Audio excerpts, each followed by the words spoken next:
Jesus called his 12 disciples to him and gave them authority to drive out evil spirits and to heal every disease and sickness. The Bible contains remarkable stories of miracles and divine interventions. Moses parted the sea. Peter healed a man lame from his mother's womb. Jesus drove demons out of people and raised others from the dead. But are these types of events still happening today? We too have a beam of divine light and guidance that God has put within the heart of every man. And it's one of the greatest proofs that there is a God. More amazing supernatural things are happening than we realize. This is Divine Intervention, the interview show that features intriguing people who've experienced the hand of God in amazing ways. Divine Intervention was created and produced with the purpose of encouraging believers, spiritual seekers, and skeptics alike that Jesus is alive and is still performing miracles and working in the world today. I believe in miracles. Here's your host, Daniel Fazina. Hello, friend, and welcome to Divine Intervention Radio. I am your host, Daniel Fazina. So excited to be with you today. Thank you so much for taking time out of your day to spend with me as we feature another testimony of how the Lord is working in someone's life. Our special guest today has got many different stories of what God is doing all around the world. So I think you're going to be really encouraged to hear from him. Before we get to our special guest, though, I want to remind you that you can always find Divine Intervention Radio episodes on divineinterventionradio.com. All the archives are there, so if you miss it live, you can check out the archives. We're also on facebook.com/Divine Intervention Radio and youtube.com/Divine Intervention Radio. If you go to those sites, please do me a favor and like and comment on the videos and the posts. And also, you may want to subscribe to the YouTube channel because that will let you know when we upload a new episode. You'll get a notification. Also, if you'd like to connect with me directly, you can find me on Twitter. I'm at DanielFazina1. That's at DanielFazina, the numeral 1, on Twitter.com. Would love to hear from you and interact with you, and would love to know what you think of this show, especially if you love it. If you hate it, you may not want to say anything, but, you know. All right, without further ado, let's get to our special guest. His name is Burt Reed, and he works with International Cooperating Ministries, or ICM. And he has a really cool job because he gets to interact with churches all around the world and report on what the Lord is doing. And he goes and talks to pastors and church congregations all over the world. He just got back from the Solomon Islands and also the Congo. So he's a world traveler, and he's got a lot of amazing testimonies to share with us today. The website for the organization he works with, International Cooperating Ministries, is icm.org. And it's my pleasure to welcome Burt Reed right now on Divine Intervention Radio. Burt, welcome to Divine Intervention Radio. You are on. Thank you so much for joining us. What an opportunity and a joy to be with you. I hear so much about your program, and I'm glad to be on with you today. Well, it's a privilege and an honor for me having been able to meet you and hear some of the amazing work that you are doing with ICM, and we definitely want to get to some of those stories. But before we do, why don't you take us to the beginning? Tell us who is Burt Reed and how you grew up and how you came to know Jesus in the first place. All right. I was the son of a pastor in Michigan, and at the age of 5, I didn't understand all that was involved with accepting Christ and growing in the Lord, but I knew that I didn't want to live the way I was living, and I didn't want to miss out on going to heaven to be with the Lord. So at 5 years of age, I asked Christ to come into my life. That's beautiful. Of course, through the years, I've learned a lot more about it and understand it more, and it just gets better. But my parents wanted to go to China as missionaries. And when they had their physicals to get ready to join with a ministry there, it was discovered that my father had diabetes, and he didn't know that. And at that particular time, there weren't the ways of handling diabetes that we have today, and so he had to be turned down by the mission board. Oh, wow. So he said, all right, if that's the case, then I'm going to spend the rest of my life helping to get people to the field to take my place. And that's what he did.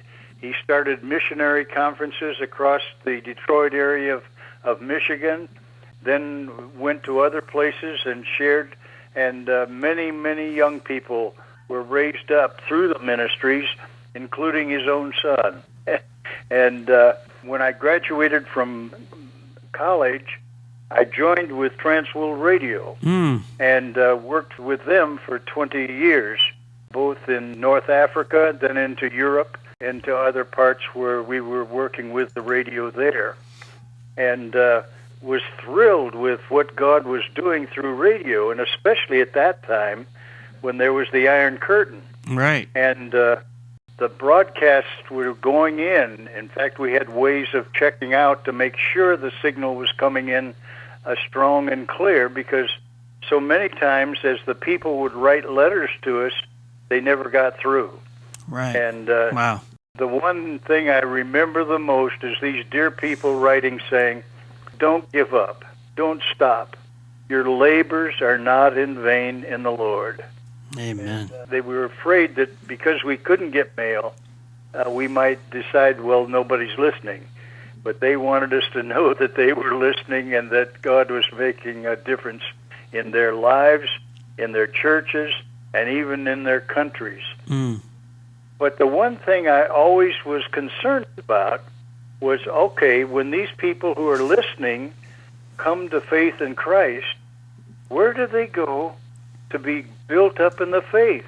Right, good question. And where do they have churches that are operating and open and where they can go without any difficulties of repercussions? It was after the 20 years, during that time, I came to Hampton, Virginia, and met Doyce Rosser, and we became very close friends.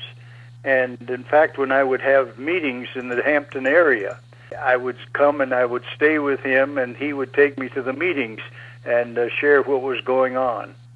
Well, then later on, when he learned about India and the fact that you could build churches there at that time for $5,000, he began to build for his mother and his father and his brothers because he thought it was such a golden opportunity. And one day he called me and he said, I want you to go with me to India to see what's going on. And I said, Doyce, I don't know a thing about India. And he said, neither do I. Let's go find out. Oh, wow. So we went. I love the spirit of adventure that he had. Just an amazing man. Had an opportunity to interview him a couple times, and he's now with the Lord as of about a couple of months ago. But just an amazing man, and what a legacy he left with International Cooperating Ministries. Friend, you're listening to Divine Intervention Radio. I'm your host, Daniel Fazina, and we are visiting with our special guest, Mr. Burt Reed, and he's telling us about his amazing adventure in the Lord and what the Lord had for him as well. So pick it up, Burt. You're on your way to India, a place you've never been to and don't know much about. What happened from there? Well, a young man that had been building these churches that Doyce had provided for, and we were able to go to 2 or 3 of the dedications, and it was one amazing event. And I remember one in particular where we were walking down a path toward the church, and Doyce saw a man. He was then in his 90s, the man beside the road, and Doyce walked over to him and he said, "Why are you weeping? Is there anything I can do for you?" Oh, he said, "I'm not weeping because of any problems." He said, "I'm 90 years old, and I've been praying that God would allow us to have a place of worship before I died. Oh, and wow. Now it's completed." And that just kind of stuck with us as we carried on from there to think, how many are waiting to have a place of worship? They know the Lord, they love the Lord, and they've seen the difference He makes in the life, but no place to grow and to be developed in the Lord.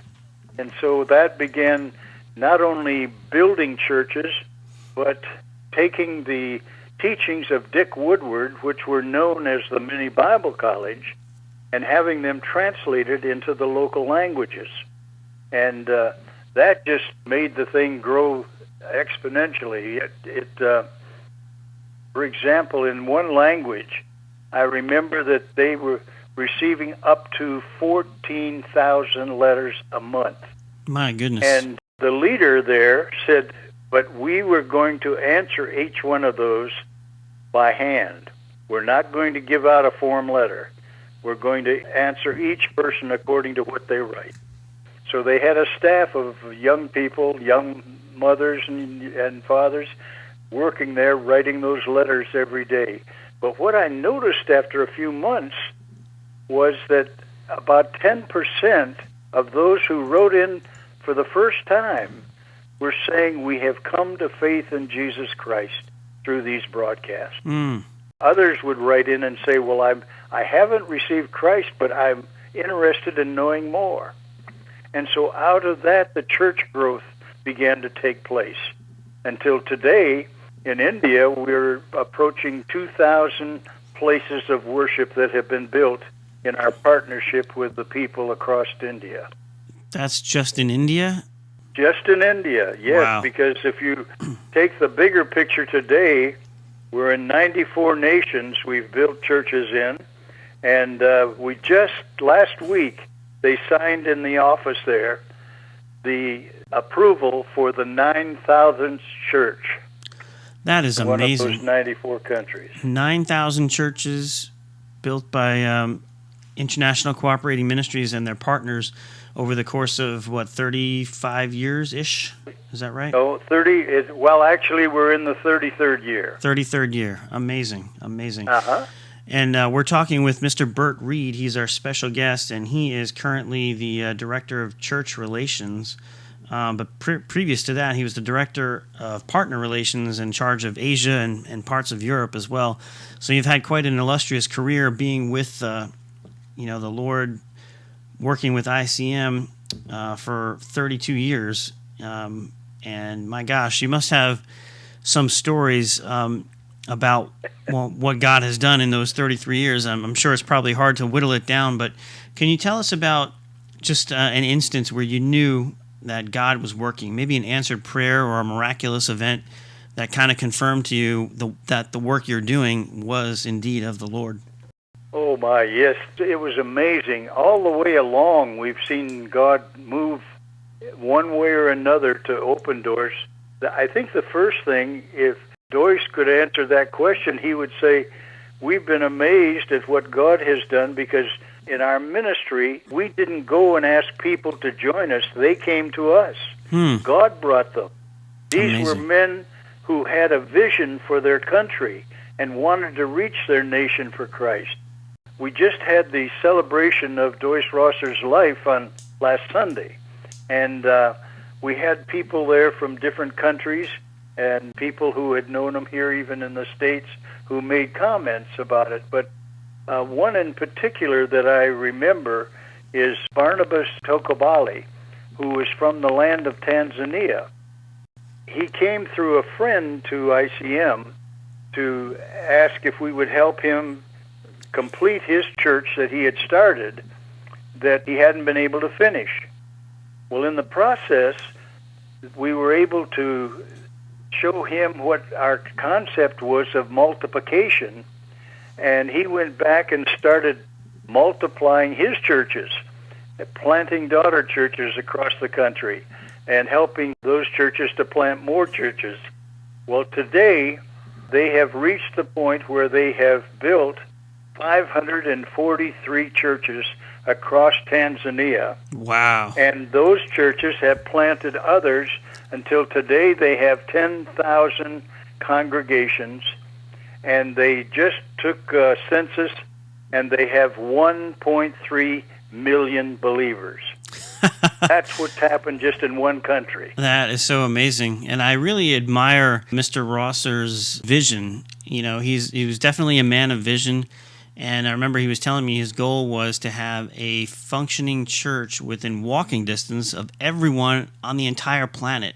Now, if that's not a lofty goal, I don't know what is. Well, and you know, as he would say, that's probably an audacious statement. But what he did, being a businessman and a visionary as well, he broke that down into increments. Right. And set up a plan where you could see it happen. And that's what I'm talking about in Tanzania. You see, if you get churches and they plant churches and they plant churches, you can cover a nation. That's right. We did that in Cuba. We built 212 churches in Cuba. And then we had to leave. Our government didn't want us sending money to Cuba. And so we had to stop. But we had built enough that they carried on. And one of the partners we had took his 152 churches that we had done with him and has built that to 402 church buildings that they've built down across Cuba. And they have 917 home churches. And he said, I can stand here today and tell you there's a place of worship within walking distance of every person in Cuba. That is amazing. And this all happened under the nose of a dictatorship regime? Well, you're right. How did that happen? I mean, that's like, I don't know what the laws are in Cuba, but I'm assuming, and I've heard that Christianity is not encouraged and maybe suppressed even. No, but they haven't given it, the persecution that other places just create obstacles. Okay. And make it very difficult. But it's obviously not impossible. Yeah, by the same token, the government has not been opposed to the churches as long as they have not interfered with the government. Okay. Well, that's good to know. I'm very encouraged to hear that, that the gospel is going forth in Cuba and in many other places as well. Now, you had a very interesting story about working with the Pygmies in Brazzaville, I guess the Congo, and that was kind of a divine intervention and how that all came to pass with a series of miracles and answered prayers. Can you tell us that story? Yes. We were working with a partner who was from South Africa.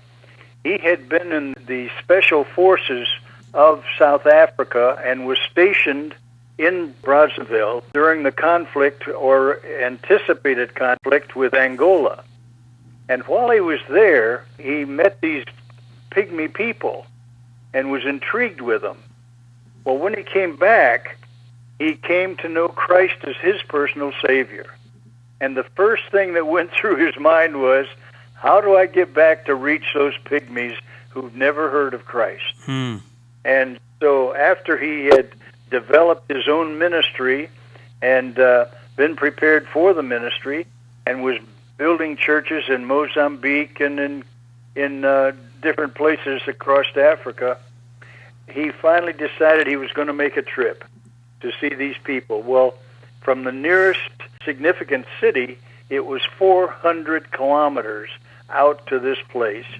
And then he had to hack his way through the jungle for another 75 kilometers. Oh, my gosh. And finally came to this group of people.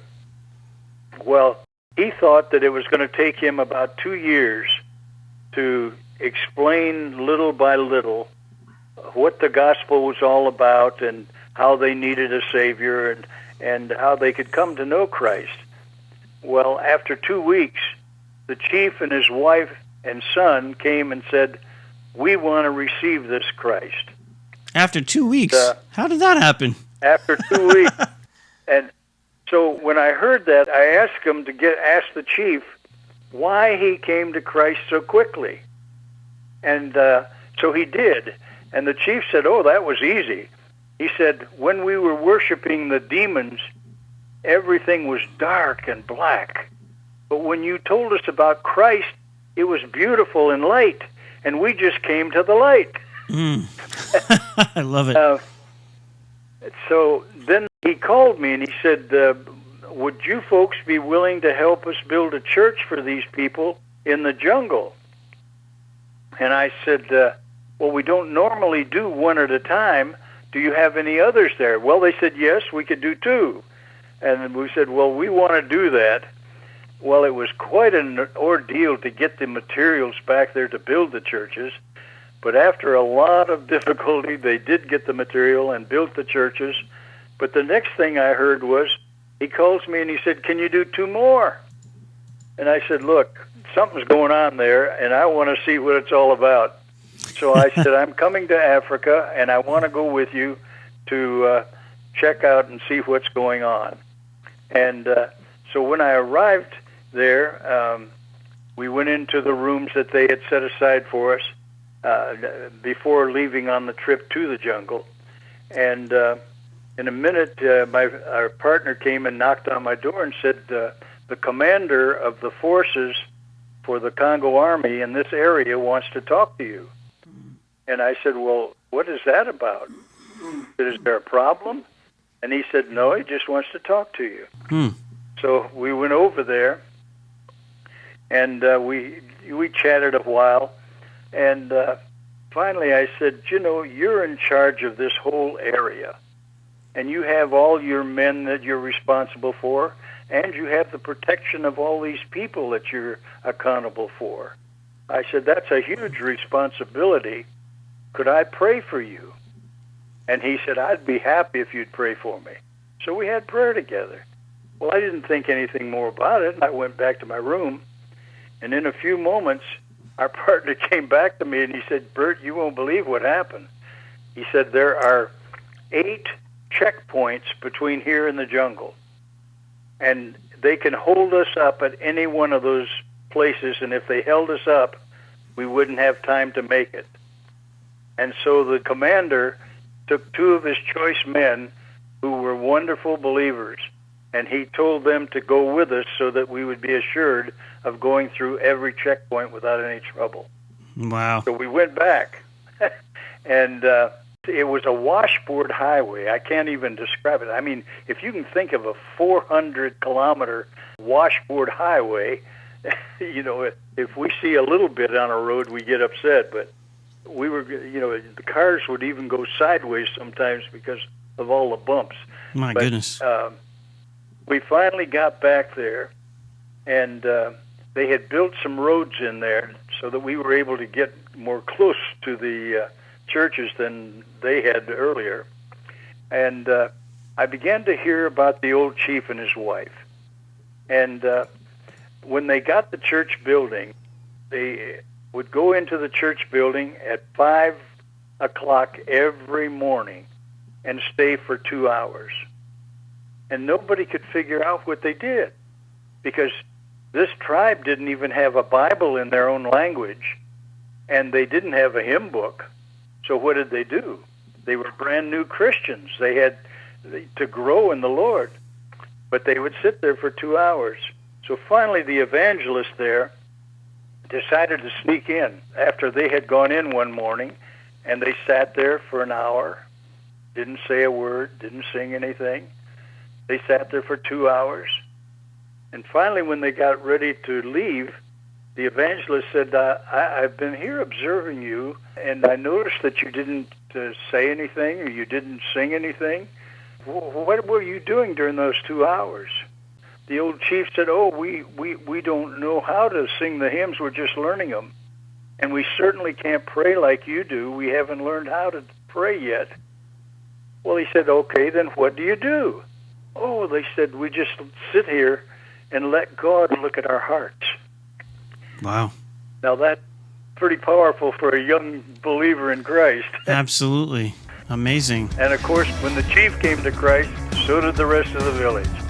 And it was a joy to sit in their church and hear them learning the hymns and singing them out, and the way they would drink in the Word.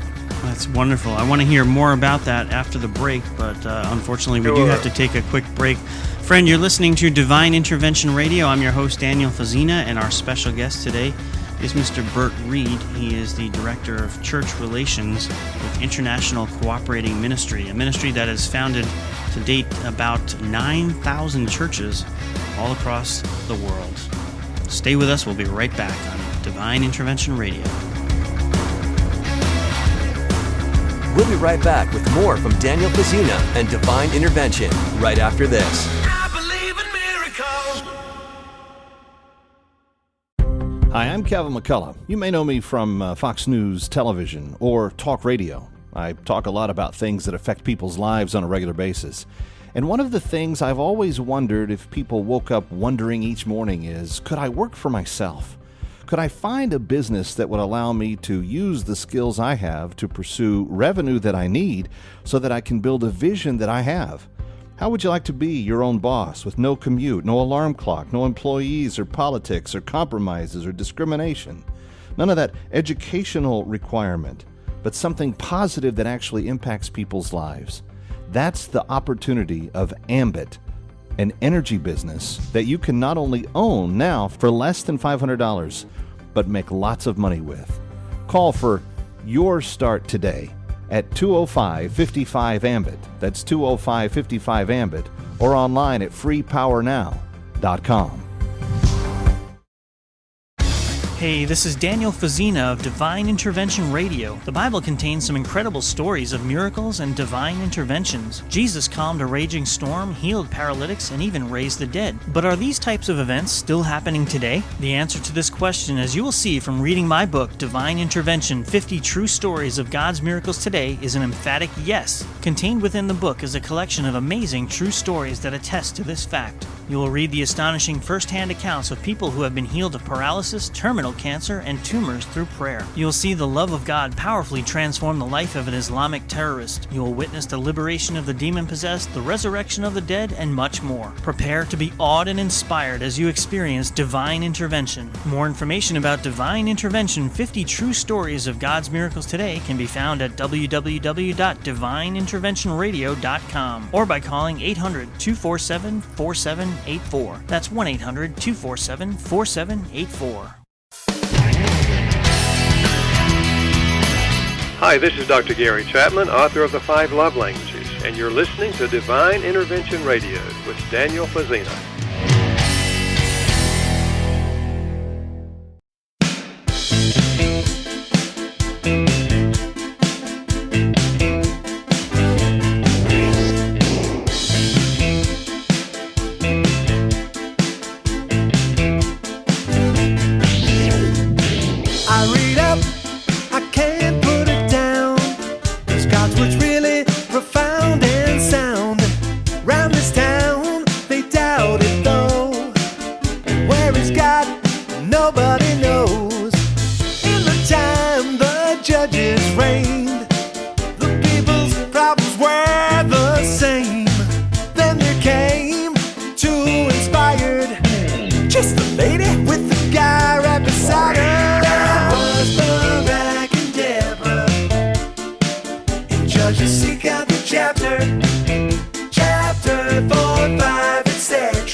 Welcome back to Divine Intervention Radio. I'm your host, Daniel Fazina. You can find us at divineinterventionradio.com and also facebook.com/Divine Intervention Radio. And of course on YouTube. If you miss any of the episodes, they're archived on YouTube as well. So do me a favor and go there, check out the videos, and listen to the shows. And if you like them, definitely give the shows a like and comment and subscribe to the channel. That's going to help us to not only grow the show, but it's also going to help you because you'll be notified as soon as a new episode is uploaded. If you're just joining us, we've been speaking with our special guest, Mr. Burt Reed, and he is currently the Director of Church Relations for International Cooperating Ministries. That's ICM.org. And this is an amazing ministry that partners with local congregations all over the world to plant churches.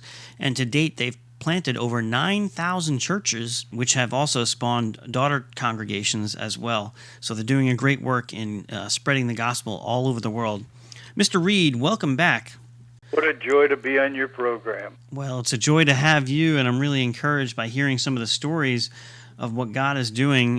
Before the break, you were talking about working with the Pygmies in Brazzaville in the Congo, and Cuba as well. And you've also mentioned to me that you can see the hand of God working mightily in the former Soviet Union. Can you tell us what's going on there? Yes, that is not an easy place to work because there is a lot of problems in building churches. They will often make it difficult for the Christians to get permits to build because they just don't want them. But one of the things that our partner, and they're so creative, it's a blessing to us to see how it's the old story. If you can't do it one way, find a way you can. And so they came up, they saw these churches were reaching out to children and in the communities and sharing food with those that didn't have food and clothing and helping in one way or another across the communities. And it suddenly dawned on them, why don't we put a Hope Center with the church? Now, what that meant was just adding a couple of rooms to the church where they would be able to store food and clothing for the children and families in their community, and then a room where they could feed children who were not getting proper food in their homes because the mother and father were alcoholics. They would drink up all of the money before buying food for the family. Wow. And so they would get these children to bring them in the morning and serve them a healthy breakfast and have devotions with them and send them off to school. And then after school, they would return to the Hope Center, and they would have tutors there to help them with their lessons. And then they would give them an evening meal and send them back home. And that caught fire. And so they've been able to do this.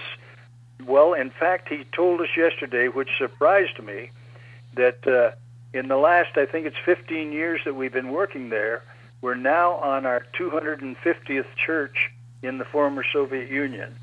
That's amazing. And, it is amazing.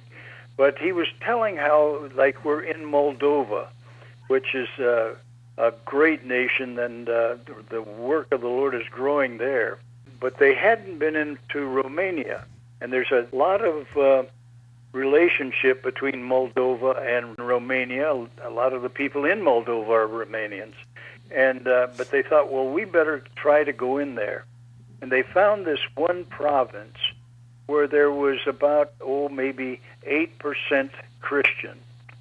But the next province, the next district to them, had 0 Christians or 0 churches. Wow. And so they decided to help the congregations in the church where there were believers with the idea that they would begin to reach out. And this one pastor was able to develop into a training center where he could bring people in and train them in certain skills and give them the word, of course, while they're there, and send them back. And one lady was from the province where there were no believers and no churches. And she came to Christ.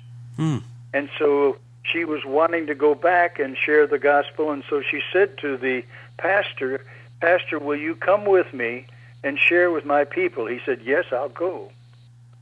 Well, after a year, he didn't go. She came back and said, "Pastor, will you please come to help so that I can share the gospel, because even my family is turned against me because I've accepted Christ, but I'm not going to give up." And he said, "I'll come," but he didn't go. 7 times she came to him, and 7 times he said he would go, and 7 times he didn't. And then she became ill and passed away. And when they found her, they found a letter that she had just written. It was a letter to God, saying, "God, you know that I wanted to reach my people for Christ. And I've asked my pastor there in the other district to come 7 times, but he hasn't come. But I know that you're with me, and that in your time you're going to send someone who will come and share with my people." Well, they asked the pastor to come for the funeral, so he came. And they handed him the letter. And he dropped to his knees and wept, asking God to forgive him for not being faithful and coming when he said he would. But then he said to the father, "We want you to bring the people in for the funeral." He said, "Oh, my daughter took off in another direction. I don't want to have anything to do with it." He said, "Well, she's our sister, and we've come here to minister on her behalf. Would you do something about inviting the people the whole village turned out. And when the pastor gave an invitation to receive Christ, 20 of the people came to Christ that day. And from that, they began to counsel them and develop them and help them in their growth spiritually.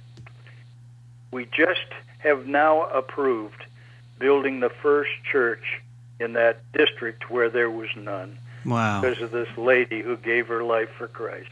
That is amazing. Isn't that just like an illustration of what Jesus said, unless a seed falls to the ground and dies, it can't produce fruit? And it's almost like seeing a literal example of that in this woman's very life that she gave for her community, and just like Christ gave his life for us.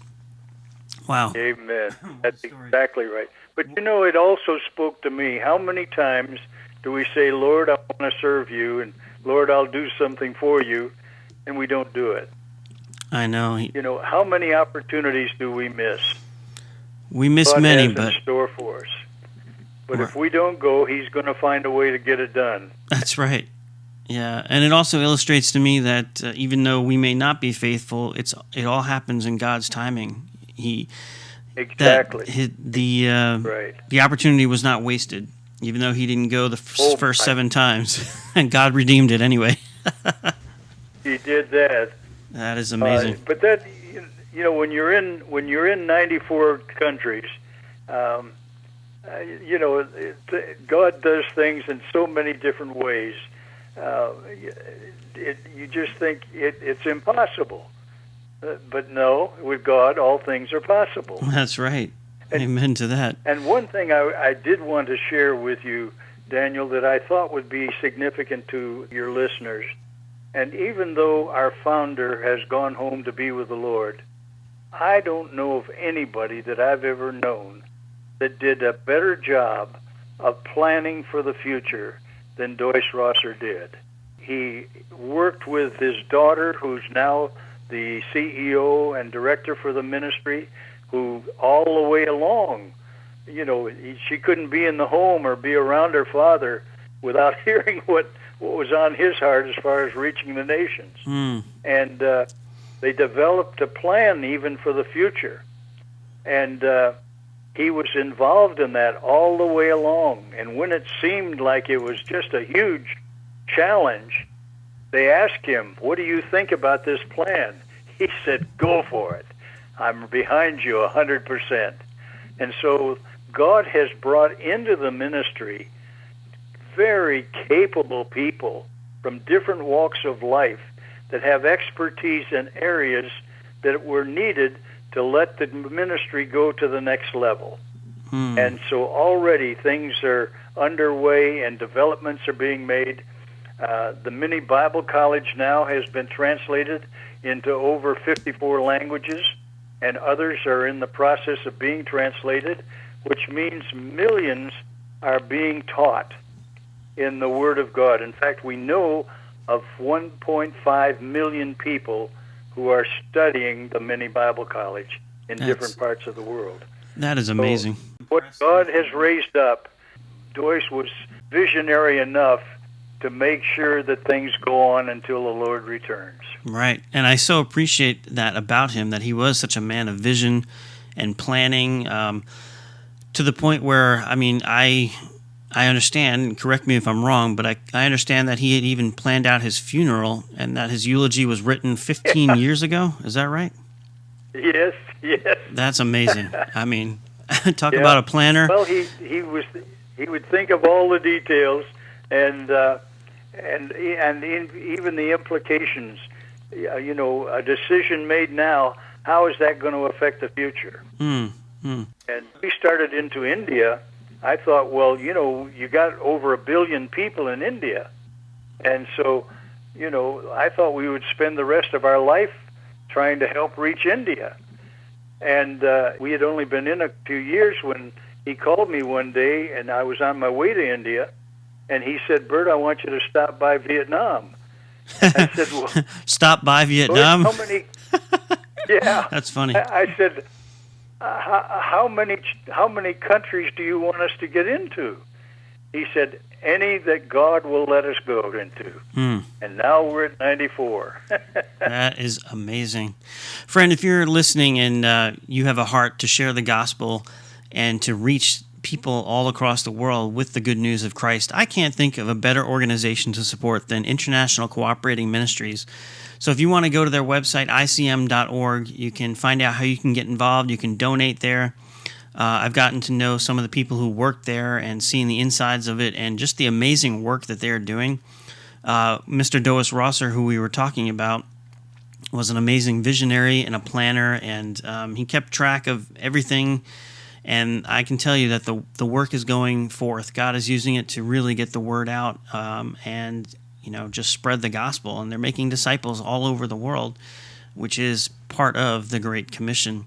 So again, if you want to get involved, go to icm.org and you can donate there and find out how you can help spread the gospel through that amazing organization. Our guest today is Mr. Burt Reed, and he is the Director of Church Relations for ICM. And Burt, this is kind of a new position for you, but what does the Church Relations Director actually do? Okay. Well, you're right. It is new. And so what we're doing is offering ourselves to come into churches and share with them what God is doing.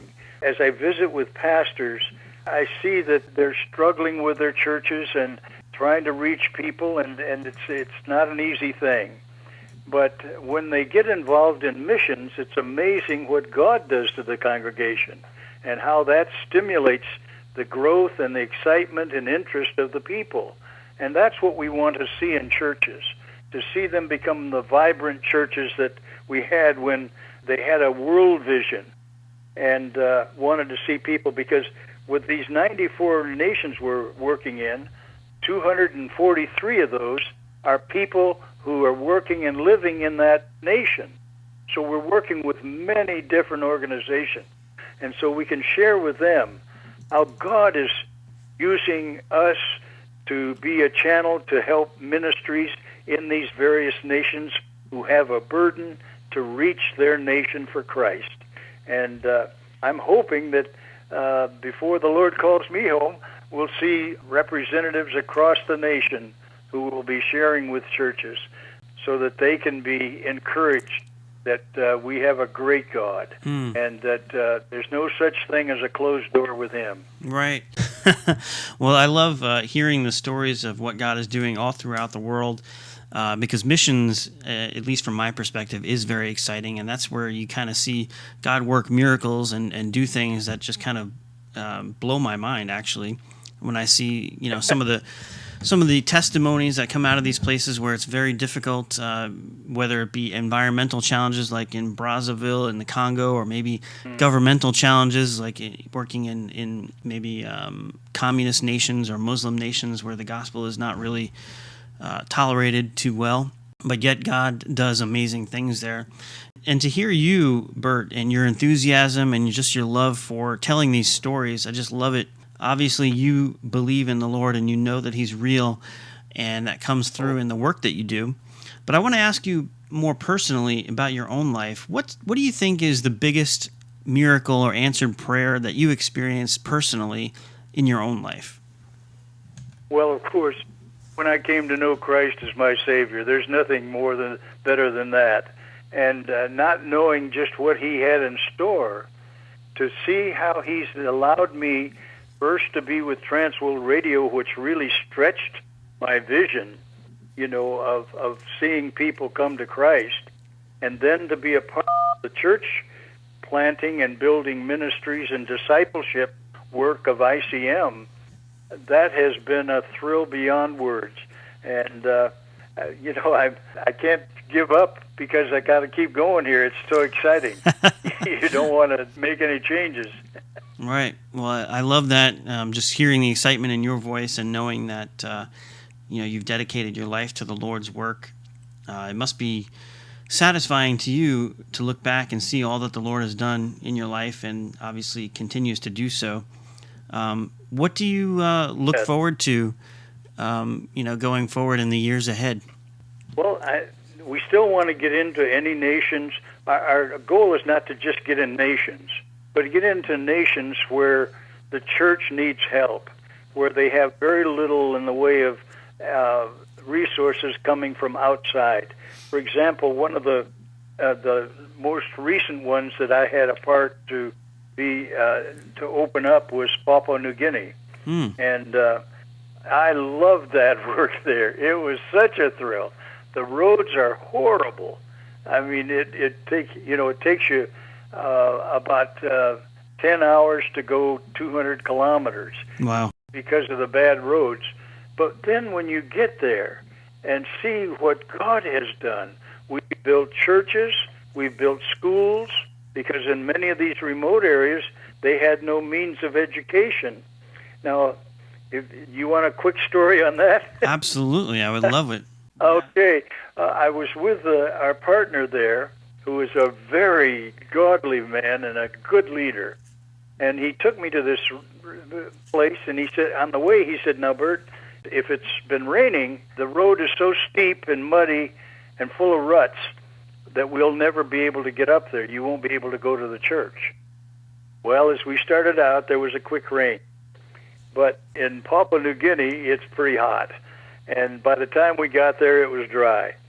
So we were able to go on up. Well, we finally got to the church, and the people were just gathering. And when I brought out my computer to show them some pictures of other churches in other countries, they were just fascinated. They were standing 4 and 5 deep trying to see these pictures of other places. But as we got into the service, we began to learn some things about the village. They had a little straw building that they had built for themselves, but it was inadequate for the congregation as it began to grow. But the tribe down below them did not want them having a church. They did everything in their power to stop it. Men would come up on Sundays when they were having a service and try to reach through the window and grab the pastor so that they could take him and get rid of him. Oh, my gosh.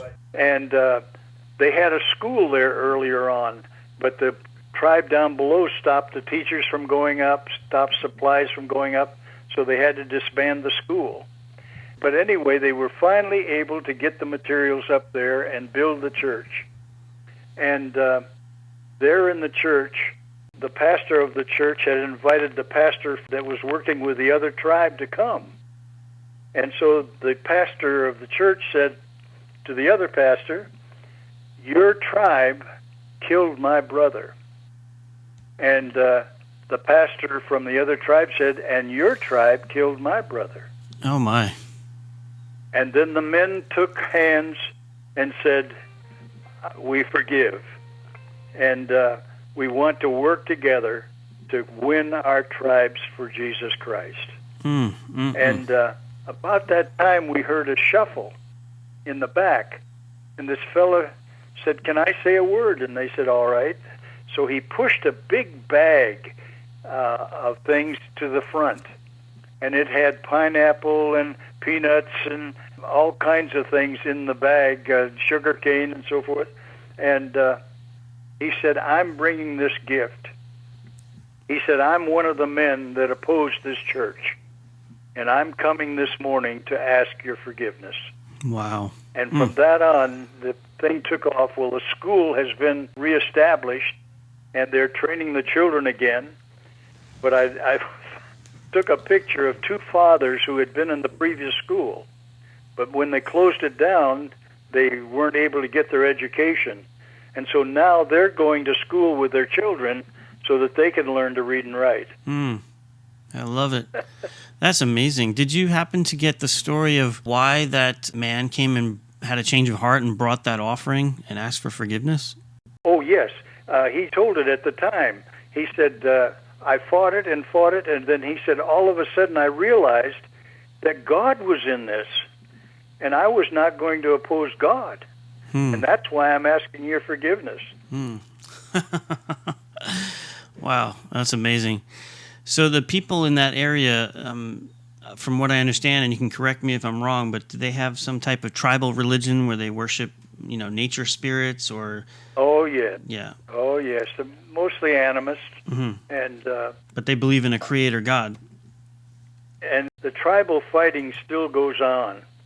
The first church we built there was a Christian organization in the country, and there were two tribes that kept fighting on a piece of land there.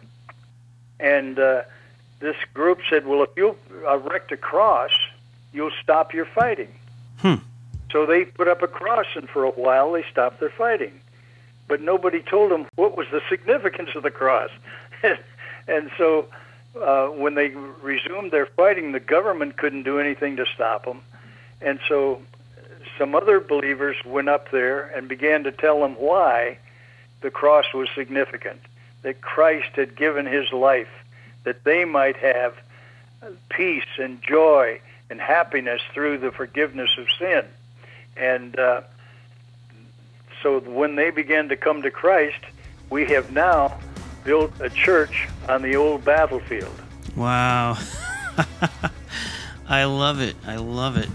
Thank you so much for sharing that story and the other stories you shared with us. Unfortunately, we're out of time, but I could talk to you about this all day. This is great stuff. Burt Reed, who is the Director of Church Relations for International Cooperating Ministries, has been our special guest. Burt, thank you so much for sharing. I really appreciate you. Thank you for the opportunity, Daniel, and God bless you and your ministry. No problem. Thank you so much. And friend, that about does it for another exciting episode of Divine Intervention Radio. I hope it has encouraged you to know that God is working in the world. He is changing hearts and lives and just transforming the world one heart at a time. Please join us next week for another exciting episode of Divine Intervention Radio. Take care and God bless.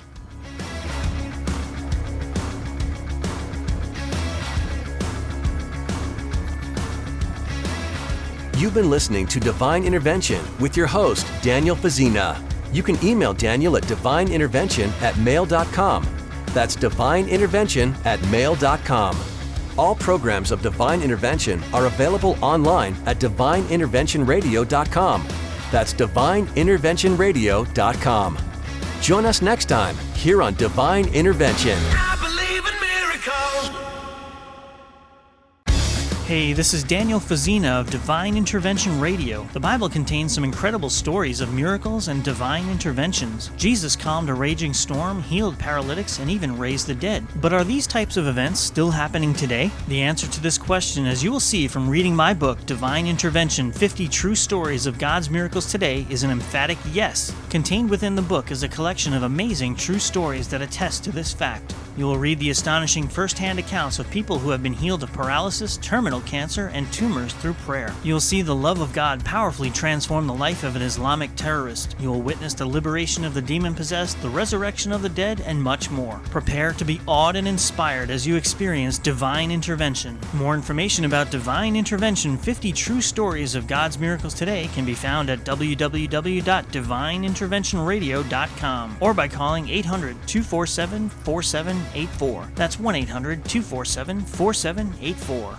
Divine Intervention welcomes the support of Latirzo Associates, Certified Public Accountants. Latirzo Associates, Certified Public Accountants is a family-owned and operated Christian business serving their clients with quality accounting services for over 40 years, offering full-service accounting for any type of business, large or small, in any state of the union. Latirzo Associates, Certified Public Accountants, 12 Oak Street, No. 5, West Hampton Beach, New York, 11978. Phone 631-288-3334. That's 631-288-3334. Divine Intervention is supported by the Other Perspective Media recording artist, Poet Billy Lamont. More information about Poet Billy Lamont's CDs, books, and Other Perspective Media can be found at www.billylamont.com.